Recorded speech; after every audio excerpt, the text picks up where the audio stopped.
All right, guys. So here we are, second part of ecology. Let's kick it off. All right. So just a few things.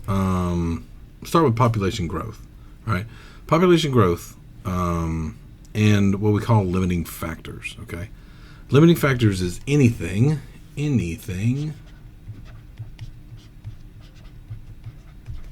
that's going to slow the rate of growth in a population. This could be predators, this could be food, this could be territory, this could be horrible rainy seasons. This could be a list of 1,000 things, okay? But a limiting factor is anything that's going to slow that rate of growth in a population. Most, if not everything, like 99% of things I know of have some kind of limiting factor ultimately in their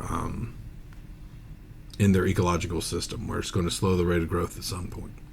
Now, what that does is it keeps them from reaching their biotic potential, which is the highest rate of reproduction possible. So these limiting factors keep this from happening, really. All right, just a few things. Population density. This is the number of organisms per an area. So example, we got 88 rabbits. There's 3 kilometers squared.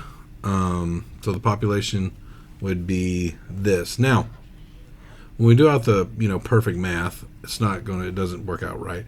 You can't have 0.33 of a bunny.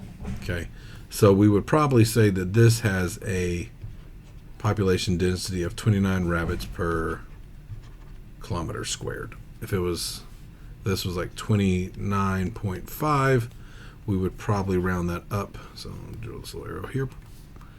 30 rabbits per kilometer squared. Okay, so just normal rounding rules if that ever happens. But 9 times out of 10 on a test or something like that, I will probably have it come out nice even numbers. Population size, this is just how many. Population growth, all right. This growth would look kind of like this, okay. So just shows an increase. Population decline, which show a decrease, right?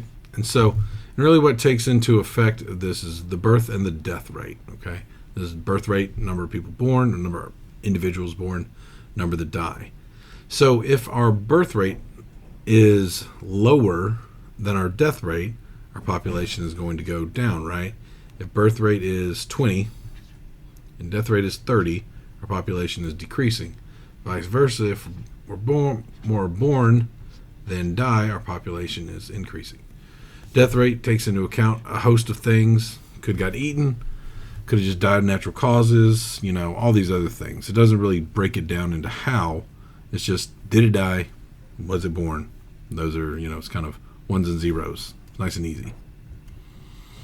All right, population density dependent factors.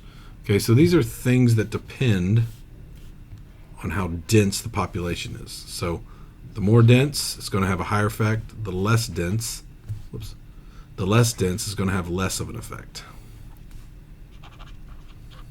Okay, so you got a nice little island here. Okay, so this would be a good example of territory or land. All right, we couldn't put like 1 billion people on this little island and be able to support it, right? So the size of the territory is limiting the amount of people or the amount of things that could go on this. Density dependent factor, one of my favorite ones and the best kind of example here is disease. Okay, we're we've recently had the big pandemic of COVID.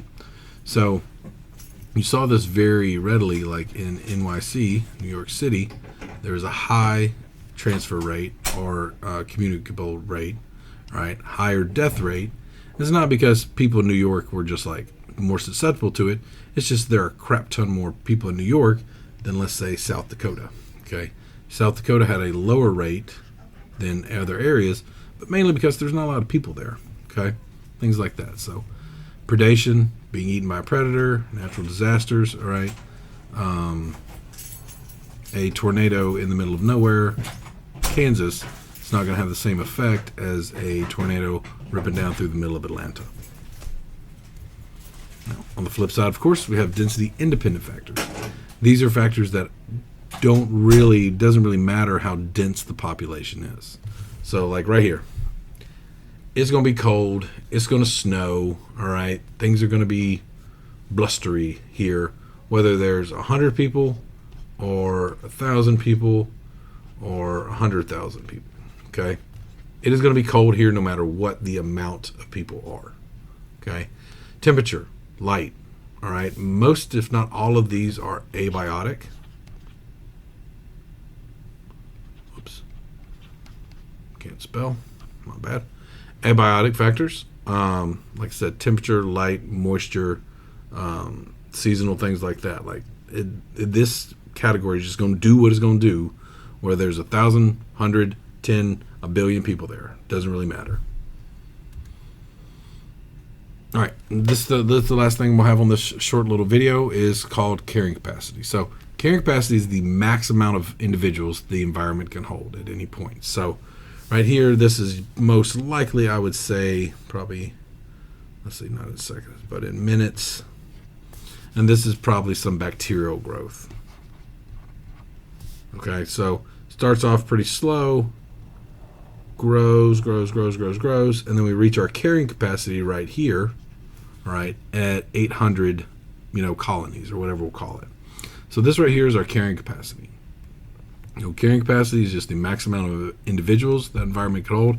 In this case, we see right here, our max amount is going to be, that's where we'll stop it right here. We'll stop right here. We'll talk into growth curves and things like that in the next video with populations and all that kind of good stuff. All right, so that's a brief little overview starting of, kind of population ecology and how the populations kind of interact with each other. The next video will cover more in depth on predator-prey relationships and things of that nature.